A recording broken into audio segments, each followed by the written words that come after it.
Hola, esta es la clase de cápsula endoscópica, sus generalidades e indicaciones. Para realizar el estudio de la cápsula endoscópica requerimos de tres componentes. Una es la cápsula, que es un símil de una cápsula medicamentosa, por decirlo así, que es desechable y que básicamente es la que va a capturar las imágenes. ¿Cuánto? Generalmente captura entre 2 a 6 cuadros por segundo. Esto va a depender de la velocidad a la que la cápsula está viajando a través del intestino delgado. ¿Y cómo es esto? Bueno, si la cápsula va muy rápido, tiende a tomar mucho más cuadros por segundo para evitar la pérdida de imágenes del intestino delgado, que es en fin y al cabo lo que queremos ver y estudiar.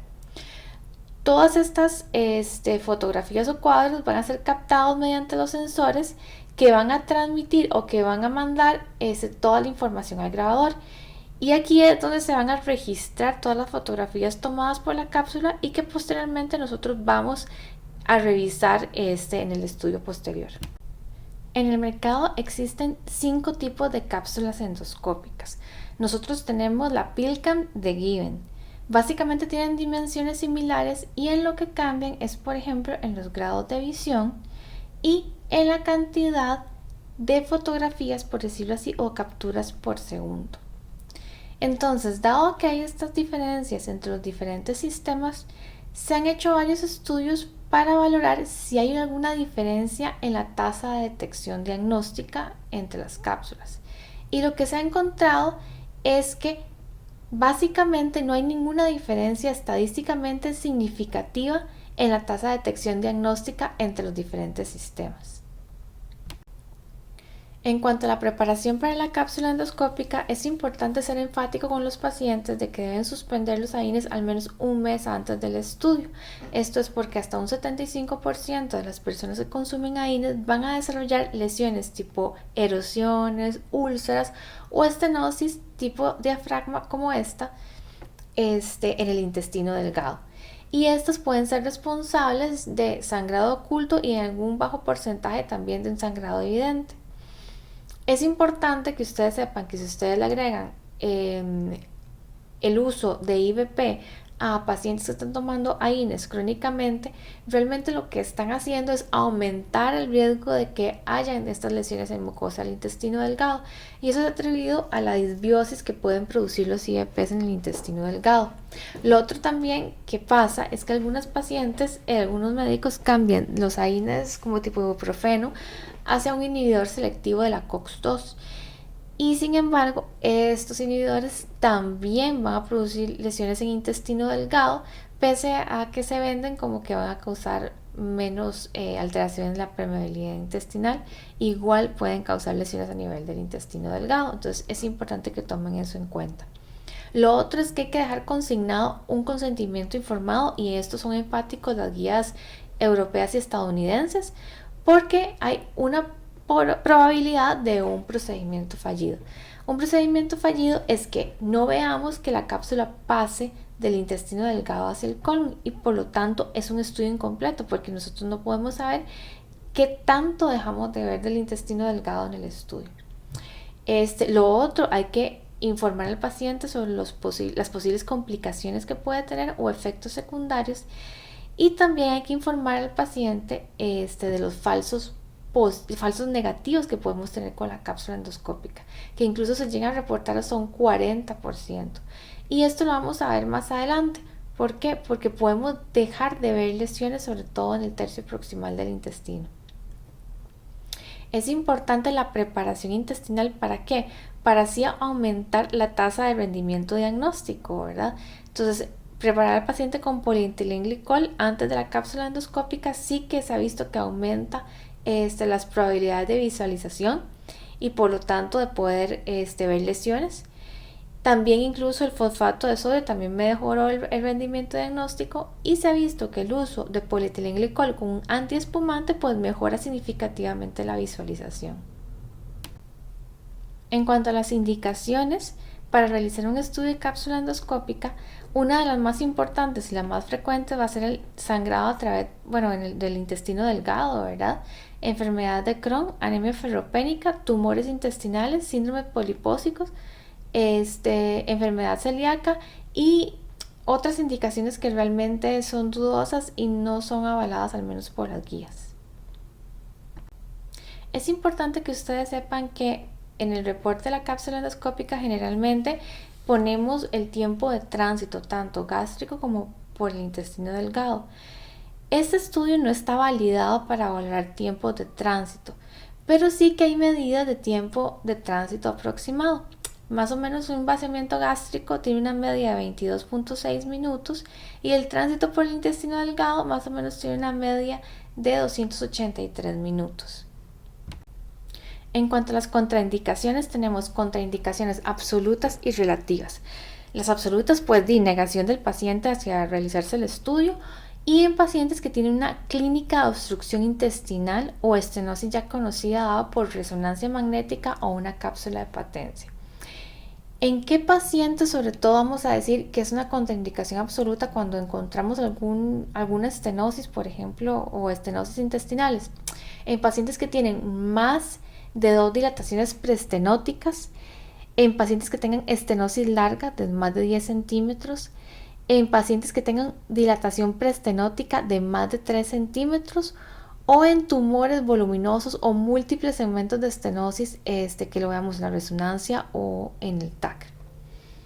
En cuanto a las contraindicaciones relativas, pues los desórdenes motores de vaciamiento gástrico y desórdenes de deglución, que estos básicamente se pueden paliar, por decirlo así, con el sistema que tenemos del introductor de cápsula endoscópica, en el cual entramos con el introductor y la cápsula montada sobre el endoscopio, por decirlo así, y depositamos la cápsula en el bulbo.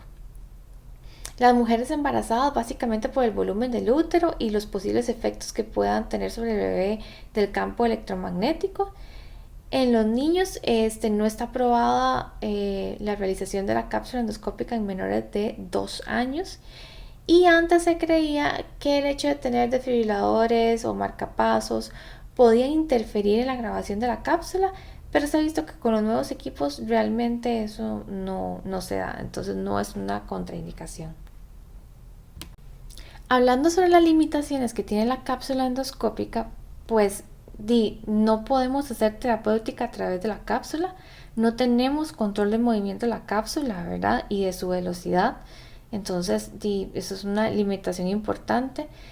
Y sobre todo, lo que hablamos previamente, que hay que consignar en el consentimiento informado, es la tasa de falsos negativos, que puede llegar a ser hasta casi un 40%. ¿Y esto por qué? Estos falsos negativos generalmente se van a dar en lesiones subepiteliales, en duodeno o en yeyuno proximal. ¿Y por qué se sabe esto? Bueno, porque se ha comparado contra imágenes como tipo resonancia o TACS y porque generalmente no identificamos la papila principal en la mayoría de los estudios de cápsula endoscópica. Entonces esto nos está hablando que nosotros vamos a dejar de ver lesiones del intestino delgado.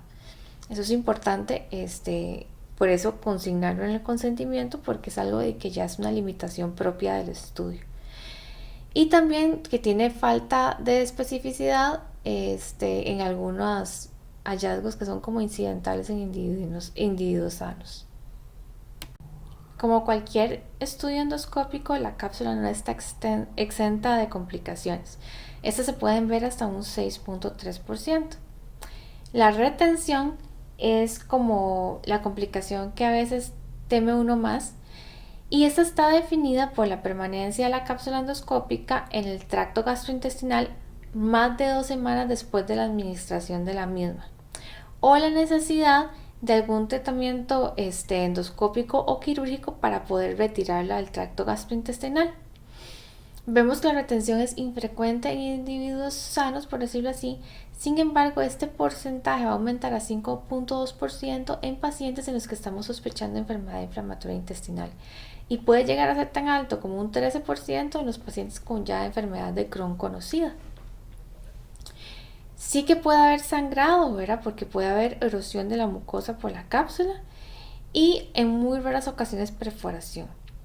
Ahora, en cuanto al dolor abdominal durante el estudio, este se va a presentar predominantemente en pacientes que ya vienen con dolor abdominal de previo. que están siendo estudiados por esto, y generalmente este dolor abdominal con la cápsula se asocia a presencia de estenosis clínicamente significativas. Entonces, el hecho que el paciente presente dolor durante la cápsula, pues nos tiene que alertar sobre que este paciente posiblemente pueda eventualmente requerir hasta una cirugía. Para disminuir el riesgo de retención de la cápsula, utilizamos la cápsula de patencia, que básicamente va a ser una cápsula que tiene dimensiones similares, un tanto mayores a las cápsulas endoscópicas, ¿verdad? Está compuesta de lactosa, bario y una resina, que son como los tapones que tienen distales, bueno, o en los extremos, que básicamente es la que se va, por decirlo así, después de 30 horas en el intestino, se va a deshacer para que puedan los fluidos intestinales entrar y deshacer la cápsula, por decirlo así. Tiene una sensibilidad del 97% y una especificidad del 83% para valorar la permeabilidad funcional del intestino delgado. Entonces, ¿qué es lo que hay que hacer con el paciente que le vamos a dar una cápsula de patencia? Bueno, el paciente tiene que tener dieta líquida del día anterior a realizarse el estudio. Tiene que llegar en ayunas, le damos la cápsula y le decimos que tiene que quedarse en ayunas unas 2 horas más. Y después de eso, ya puede comer.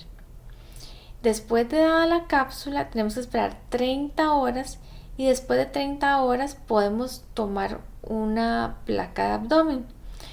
Esto básicamente para ver que no esté retenida la cápsula, ¿verdad? O ver si la cápsula está en colon. Generalmente se toma en cuenta como que la cápsula de patencia, bueno, un estudio, por decirlo así, negativo, predictor de retención, es que el paciente expulse en menos de 30 horas la cápsula íntegra. Sin embargo, en mujeres y en adultos mayores o en personas encamadas en el hospital, pues el tránsito va a estar un poquito tal vez más lento, y entonces la cápsula, pese a que no queda atrapada, no puede no expulsarse en esas 30 horas. Entonces, para eso es que mandamos la placa, para ver si vemos que está en colon, entonces no hay contraindicación para realizar una cápsula endoscópica.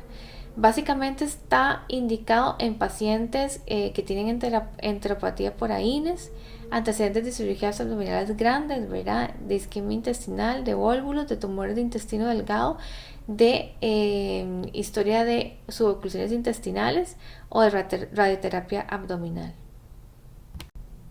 Vamos a ahondar un poco en las indicaciones de la cápsula endoscópica.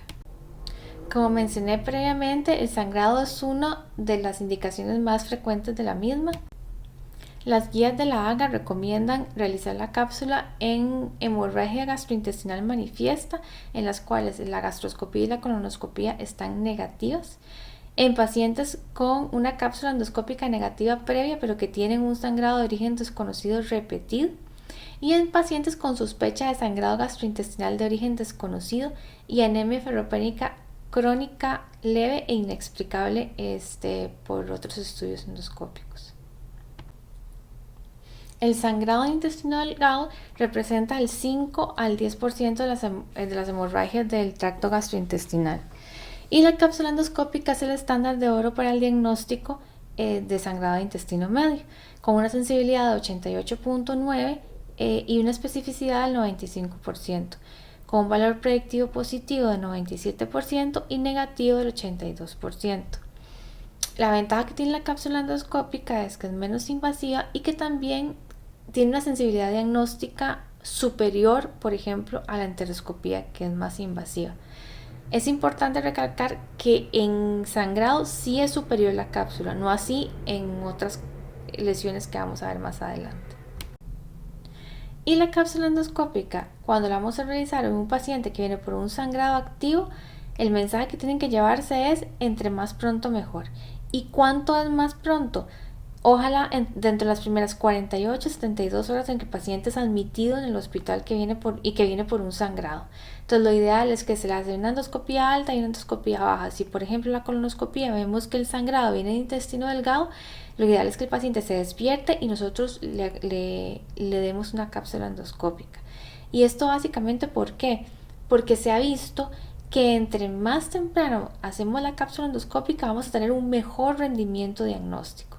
Entonces, si lo hacemos antes del día 3, vamos a tener un rendimiento diagnóstico de más o menos un 72%, versus si lo hacemos después del día 3, porque el rendimiento diagnóstico va a caer de un 28 a un 38%.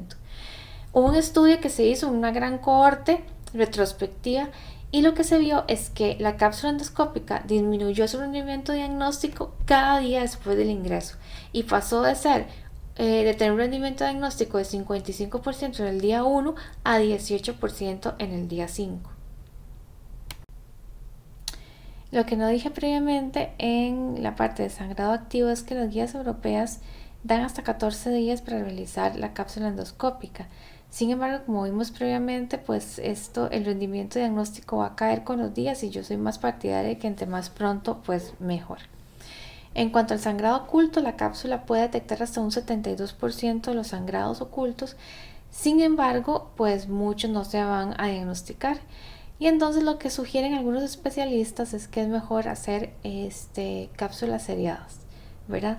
Ya que después de la tercera cápsula puede llegarse hasta un rendimiento diagnóstico de 62.5%.